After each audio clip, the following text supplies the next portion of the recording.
have a weekly mystery guide call, just like it is with the running community.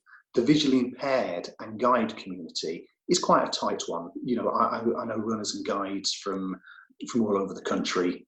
For the last few weeks, we've been doing a call where I've got Agatha and Lizzie, who are two visually impaired runners, and I invite either a guide or a guide and a runner onto the call, and they don't know who it's going to be until the call starts. And the guide will be doing a run and effectively doing a virtual guide.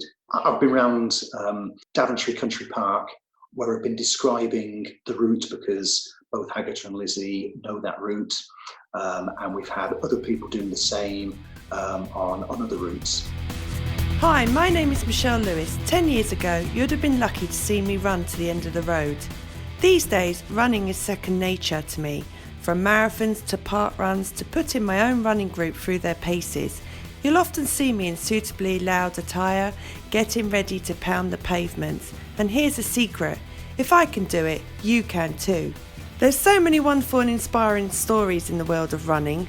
And not just running, some of my favourite tales involve those who take to their wheelchairs, bikes or simply their own trusty feet in an attempt to get fitter, faster or just have some fun. In this podcast, I'm going to be in conversation with some of the most inspiring and fascinating of these people. Remember, it's your time, your speed, your way. The only person you need to keep up with is yourself.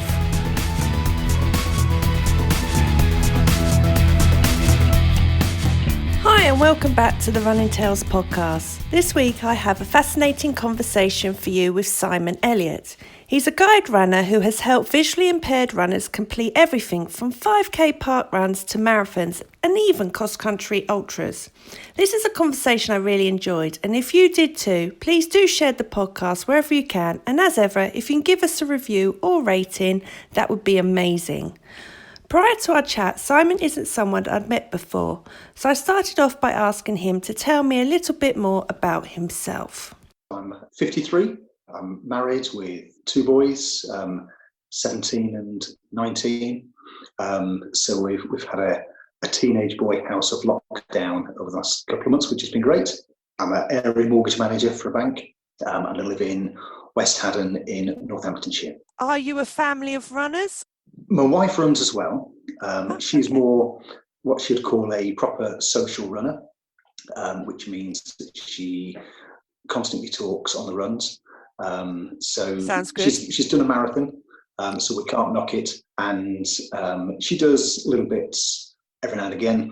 My boys typically aren't runners, but Jake, who's 19, he suffered a brain injury just over a year ago as part of a car crash. As part of his recovery, he's been getting involved in doing a bit of running, and he's got himself up to half marathon stage. So he's, we wouldn't necessarily think that we're a family of runners, but then lo and behold, most of us run. It's the way it is sometimes, but it does sound like it's sneaking in. It's sneaking in, which is good. So you've got a fit family, even if it is just for fun, which is good. So let's talk about guide running. Yes. How did you get into it? My wife works at local school, and at the time there were twin girls who were 11, and junior parkrun was just starting up in Daventry. My wife said, "Oh, don't worry, me and my husband will do it." So she came home from school and gave me the good news that on Sunday I was guide running, and that was it. And you'd never done it before then? You've never done guide running before then? No. Okay. And I'd got no interest in doing it whatsoever. For a couple of weeks, I got myself on a guide runners course, carried on running with these twins, Scarlett and Eliza, at junior parkrun every Sunday. And that was great. And, you know, you just get into that routine of that's what you do. And I got lots of practice. And as part of being a licensed guide, you go on a national database. So contacted by visually impaired runners who would see if I could guide them at a particular event. And after I'd been guiding for about a year, so this is about 3 years ago, I was contacted by a lady, Agatha, who was a student at Nottingham, who was working down in Daventry for a few months. She was also training for a half marathon and needed a guide for that. And because I was training for London the following spring, I'd sort of suggested to her that, you know, if ever you're going to do a marathon, then now's a great time, because if you can do a half, you can do a full one. You know, that old trick that we all fall for. Yes. and um, and the fact that she was a student and she'd got guides around, you know, it was like, will there ever be a better time to do it? Yes, we ended up training for a marathon together and doing London in 2018, and we've done a few more marathons since then. So how was that experience for you as a guide, running a marathon on your own, then running as a guide?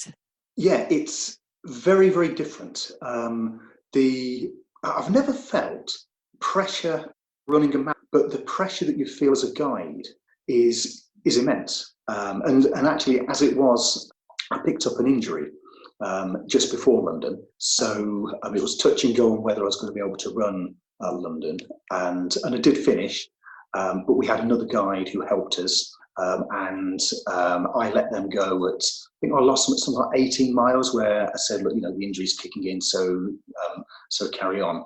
But all of the other marathons and races, always feel the pressure to make sure that nothing happens to you in a way that you just do not feel it when you're running on your own. If you've run these big marathons before, and you can imagine what it's like at the start of a marathon when you're guiding, and how difficult it is to make sure that we're not tripping over people and letting people know that we've got to trying to give us space. You know, these are also the days before 2 meter social distancing. Yes. So it's a very, very different experience. You don't get the chance to look around quite so much, because your eyes are, on the whole, 6 feet ahead of you on the floor, and the occasional looking up to see what's ahead and looking around. Obviously, I'm saying obviously, I'm assuming that those that you regularly guide, especially the young girls, they're not running much at the moment because of the 2 meter distance. Am I correct in saying that? So the people that I regularly run with, they are, in my opinion, they've been really sensible, that they're being safe, and they're respecting the 2 meter rule. There's one or two others I know who still are running, and there's one friend I've got in particular who she's doing untethered runs. So there's, rather than using a 1 meter tether, they are able to socially distance. But again, you've got to be really careful on the route that you've got. For others, it's a case of using treadmills. For most of the visually impaired runners that I know, they're able to find a way of making it work, typically with treadmills. And as I say, there's one or two who are out there trying to do runs that are socially distancing. But it's hard, you know, it's very, very hard. And I think that, you know, when you look at how we've all felt with the lockdown, but as a minimum, we've been able to go out once a day to do exercise. For those that are visually impaired, on the whole, to do that, they've been restricted to running with family members. Not everyone can do that. And it's probably fair to say that most of the visually impaired runners that I know don't have family members who they can go running with. Are you part of Daventry Road Runners? No, I'm part of Rugby Runners. Okay. Any of the clubs, do you know with the visually impaired, are they having a connection during COVID, so they feel that they are still part of the running community? Yeah, so what I've done, we have a weekly mystery guide call. Okay.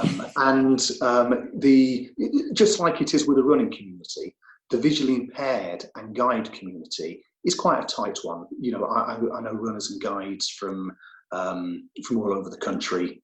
For the last few weeks, we've been doing a call where I've got Agatha and Lizzie, who are two visually impaired runners, and I invite either a guide or a guide and a runner onto the call, and they don't know who it's going to be until the call starts. And the guide will be doing the run and effectively doing a virtual guide. So, Okay. I've been around Daventry Country Park where I've been describing the route because both Agatha and Lizzie know that route, and we've had other people doing the same on other routes, Brilliant. and the two twins as well. They came on board with them as well, where I ran somewhere where they all knew. So we're doing the best to try and be creative, and I think that it's the friend part of it that's coming out, as opposed to necessarily the guide, where we're just making sure that people can connect. And there's another running group as well, Achilles International, who are a worldwide disability sports group, and they have there's a team in London, and they have a regular weekly call where runners and guides come in and very much like a lot of the Zoom calls that are going on at the moment. No, that's brilliant news. So we're doing the best to help people, and I lent my treadmill to Agatha for the duration of this, because it means that she can at least go on a treadmill, and that's really what we're trying to do. Out of curiosity, how many marathons has Agatha done now? She's done 4. London twice, Valencia, and we did Miami in February, and we did the Shires and Spires Ultra Marathon this time last year as well. So it's 4 marathons and an ultra. Wow, how do you feel that you've inspired her to jump from a half, and she's just gone way beyond what you initially suggested, a marathon, and now she's doing an ultra? Yeah, it is something that it definitely gives you that great glow and warm feeling. I think the inspiration is more the other way.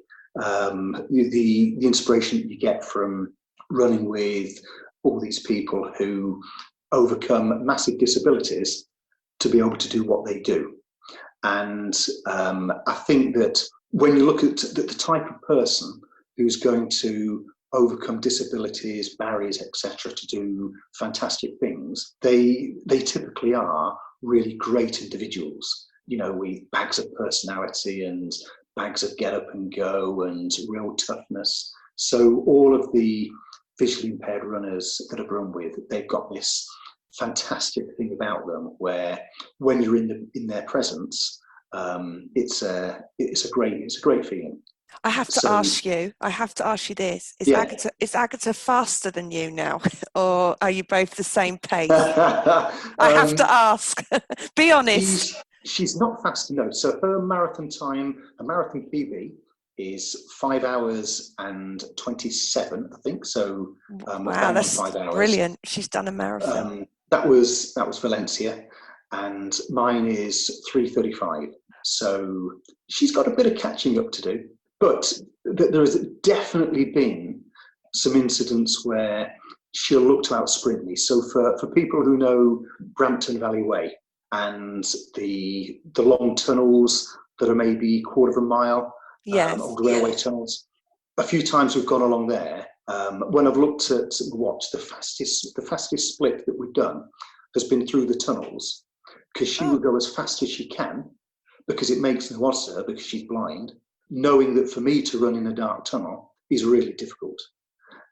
So I think that there have been moments where she's definitely outsprinted me, and I'm sure that at some point in the future she'll be faster than me. But typically you need your guide to be significantly faster than the visually impaired runner. It's not imperative, but the last thing you want to be doing, particularly when you're looking at a marathon, is for the guide to be struggling to keep up with the visually impaired runner. So is it different?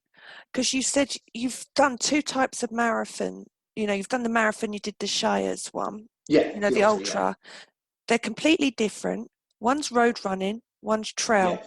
How did you adapt? And is it different being a guide? Do you feel you're talking more because you've got more obstacles on a trail route? Yeah. So the interesting thing is that, and I think depending upon the race and the course, you will get differences. But when I'm guiding Agatha, she likes me to keep the conversation to a minimum so that she can concentrate. Oh, I know. I Yes. love it. Um, and the story that we use is so that she can concentrate on her running. But I think just being able to allow her to concentrate. So when it's road running, on the whole, it's very much a case of giving her the notice of the turns that we've got, and talking through any changes in the running surface. Normally on a road run, there doesn't need to be a great deal of talking if it's a straightforward road without any potholes. When you then look at Shires and Spires, probably 2/3 of that was off-road, and nasty off-road. It was proper ploughed farmers' fields off-road. So there were parts of it that the degree of difficulty was too much, so we needed to walk, even some of the downhill bits. Because if you can imagine, realistically, you don't get a great deal of notice of potholes and rabbit holes in fields and literally ploughed fields. How on earth do you guide someone through a ploughed field? We probably walked more than we would have done ordinarily, just because of the difficulty of it. But you learn to have little codes for certain things. So we make reference to edges. So just being able to say small edge or 2-inch edge or something like that. So and curbs, and just the when you're running along a path where you're going across people's driveways, and it dips. And and it's just the sloping down, sloping up, sloping down, and you learn what instructions they need, and you adapt accordingly. Is each runner different? So like when you run with the parkrun run with the twins, is the communication different than when you're running with Agatha at the marathon? So probably the first thing is obviously everyone's sight is going to be different. There are the majority of the blind stroke visually impaired runners do have some sight, not all, but the majority do. So understanding what their sight is, what they can and can't see, is obviously very useful, because there's no point describing things that they can actually see. Most of the runners have what I would class as probably some sort of blurred vision. In other words, they can tell that there's trees, they can see there's people in front, shadows, they can't see the detail. Depending upon the light, if there is a black path which has got grass either side, a lot of them will be able to see that, but they won't be able to see any potholes or something like that. So a lot of the things that you give instruction on will be the same, whoever you're running with, but a lot of it is a case of know your runner, and understand how they need to be guided. And something else to bear in mind is that most of the runners that I guide have a number of other guides. Okay, so it's not just you they rely on. No. So I think typically where you have someone that might be training for a half marathon or a marathon, and they may be running 3, 4, 5 times a week, they will probably have a number of guides. And it's very much a case of the guide making sure that they adapt to the runner, as opposed to expecting the runner to be adapting to different guides every day when what they're doing is hard enough. So how did you find, obviously you said earlier about the difference in marathon times, how I can imagine it with the park run as well, with the twins, but then again, they are young, so they might be speedy. How do you adapt to being slow? Because that's a big time difference on the marathon alone. I am constantly looking at my watch, which, to be fair, I think I probably do as a runner on my own. Anyway. We all do that. So that what you want to be able to do is to make sure that you're running within the range that the visually impaired runner wants to run. Okay. And again, it's not always going to be precise, but for example, it might be that when I'm doing marathons with Agatha, would say somewhere between 11 and 11 and a half minute miles, or, don't let me go faster than 10 and a half minute miles, or things like that. So it is quite nice running slow. You still feel tired at the end of your marathon, that's for sure. I've never guided a marathon and at the end thought I could comfortably now do another one. But you've got so many other things on your mind. It's more mentally draining than it is physically tiring. So I find that when we get to 20 plus miles, my legs are normally okay. They know they've done 20 miles, but my legs are normally okay. But I find I'm more liable to make mistakes. I'm more liable to get my words a bit muddled up and just lose your concentration a bit. And again, if you bear in mind that you've got crowds, you've got things to see, and the big thing that we notice is it's not us, it's everyone else. In other words, when you then get to water stations, at 20 plus miles, people do really unusual things that you can't predict. And you'll also get at 20 plus miles, people all of a sudden will stop. So when what you're doing is running as a two, and there could well be lots of different little groups in front of you, you get a group of three who suddenly stop, and you've got to have your wits about you to be able to move the runner to one side, change directions and guide to one side at short notice.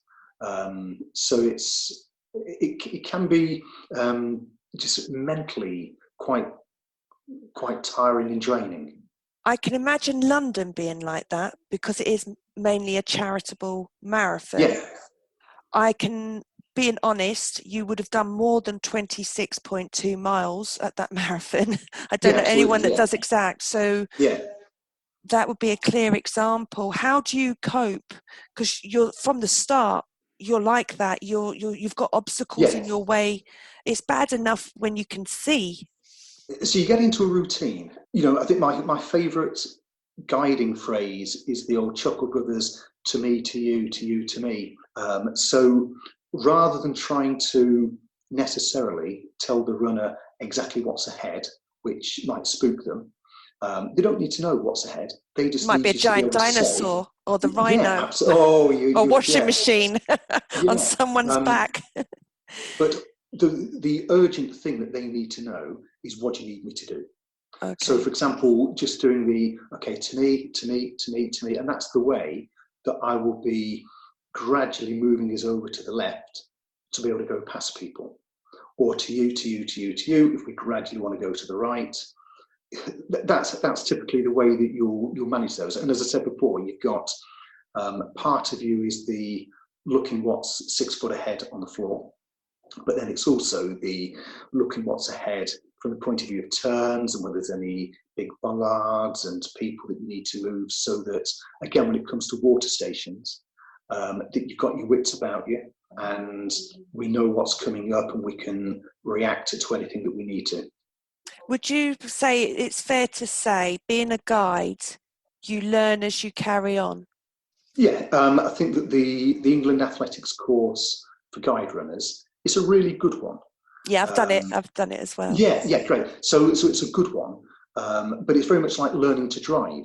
Then when you're given a runner, you just end up finding a way of doing it. So a lot of the techniques that I use are just ones that have evolved, as opposed to ones that you get trained on the course. So you've only been doing this for 3 years, and it sounds like you've but I think it's 4 years. But even still, it's still very young, I think, in the running journey. Do you wish that you'd done this sooner? Because it sounds like you've learned a lot from it and still learning. I didn't really start properly running until I was about 48, 49. Okay, you're a late runner. Okay. Yeah. So I probably wish that I'd started all of the running beforehand. But, I honestly look at, I think guide running itself is relatively young in that the guide running courses and the involvement of British Blind Sport, I might be wrong, but I don't think that's much more than maybe No, 5, 6, 7 years old. agree. It's very young. Yeah, I think I'm quite happy with when I started it, because the journey that I've been on with Scarlett and Eliza, you can imagine 11-year-old twins who they're now 15. And when we first started and they knew that I was doing a marathon, we shook hands that when they're 18, that we'll do London together. Oh, wow. They're exceptional swimmers. So maybe that would mean that they'll be swimming as opposed to running. Can we touch on that a minute? Because I do know one of the twins you were saying is a very good swimmer. Well, I mean, to be fair, that they are both top disabled swimmers. They both swim for England. Eliza, last October, I think she broke the British record for one of the distances for her age group and disability. So yeah, they are really, really top people. So being involved in their journey has been fantastic, and you sort of think it's quite nice to have started my guiding Yes. with those, and to be part of a fantastic journey. And again, being lucky enough to have come across Agatha at a point where she had been running before. She'd been doing parkruns and a 10K, but she was just really about to start on that long distance running journey. Can you give us an idea? How old is Agatha, if you don't mind? Like roughly, you don't need She to say is exact. 24. Oh, so she's young. She's a young runner. Yeah, That's good. she was a student when I met her at Nottingham Uni. She'd got another year to go. Have you run with any male visually impaired Yeah, runners? yeah. I've got a chap, Roger, who I've run Bedford Half Marathon with for the last 2 years. And again, I bet you two love the start, being as it's so narrow. oh, yeah. So, I mean, Roger he's London based and has a lot of guides. And in 3 years, he's just about to win his 250th medal. Really? Yeah. Wow. And I'm pretty sure it's something like 3 years, 250, but he races more than once a week. And again, he's an amazing character. Is there a certain distance, or are you saying races of all distances? Yeah, predominantly 10Ks and half marathons. He did London last year.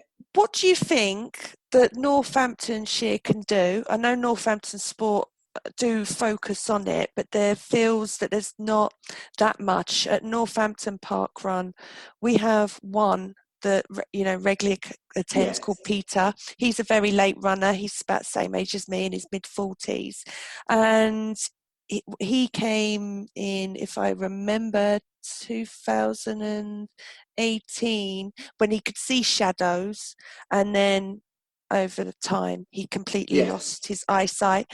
But we found that he got stronger in his mentality of, I'm not stopping, I'm carrying on, I want to do a marathon, and that is his long-term goal. But there isn't, in Northampton town itself, there's not a strong support of guides, being honest, and feel that the communication of guides is not out there. And like I said, I'm a guide runner.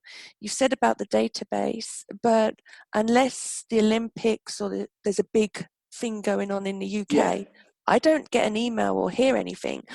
If you are on the board, or if you're in communication, what could you relay back or make a difference so we can support more the visually impaired? Because I know at Northampton Parkrun, we are a great park run for diversity, because we're tarmac, we're fairly flat. Absolutely, yeah. But it's finding the sources and to encourage visually impaired. Yeah. What's your views on that? So I think that it's all part of the bigger picture of how do we encourage people who don't think running's for them to take part and give them the belief that it is. So, part of Good it point. is around disability, but it's just generally how inclusive are we? And, to what extent are some of the running clubs seen as being any ability, or to what extent are they seen as being a bit exclusive? So I think that just generally the things that we would do around, how fantastic is parkrun around all of that. Everyone knows, Amazing. that it's not about who comes first, etc. And when we then look at counts to 5K and all these running groups that there are, where people can typically turn up in January full of Christmas turkey, and they'll feel that there's lots of people that are similar to them. It won't be that now. It'll be after the lockdown. Parkrun is I just know. going to explode. Yeah. So I think that when we look at specifically with visually impaired, have them as part of that participation and inclusivity, but reaching out to some of the visually impaired groups and disabled groups and trying to get people involved and giving them the belief that stuff is possible. What I will share with you, when I mentioned that we did Miami Marathon, and we also mentioned Achilles International. So Agatha and I did Miami Marathon in February as part of Achilles International. There was about 50 to 60 disabled runners, and some of them were amputees. Quite a lot of them were amputees from various wars, majority American, but there were runners from all over the world.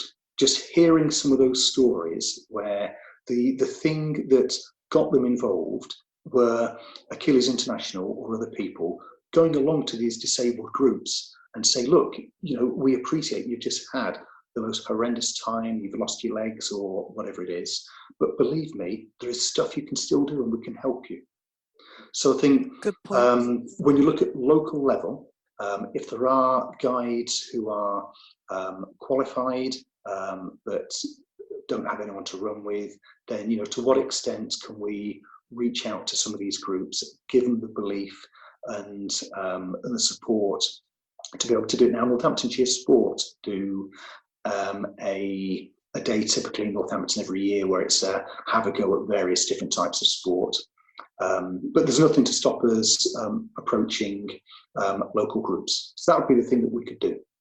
And is it easy to find information locally? What, around identifying those people who are visually impaired? And those groups, yes. Yes, sort of. If you go to the right places, there are. So there is a group in Northampton, and they've got one visually impaired runner there. They were involved with the Northampton Half Marathon last year. Okay. And again, I think that the guys that run Northampton Half also did Shires Aspires, and they were fantastic. Beyond, yeah, absolutely.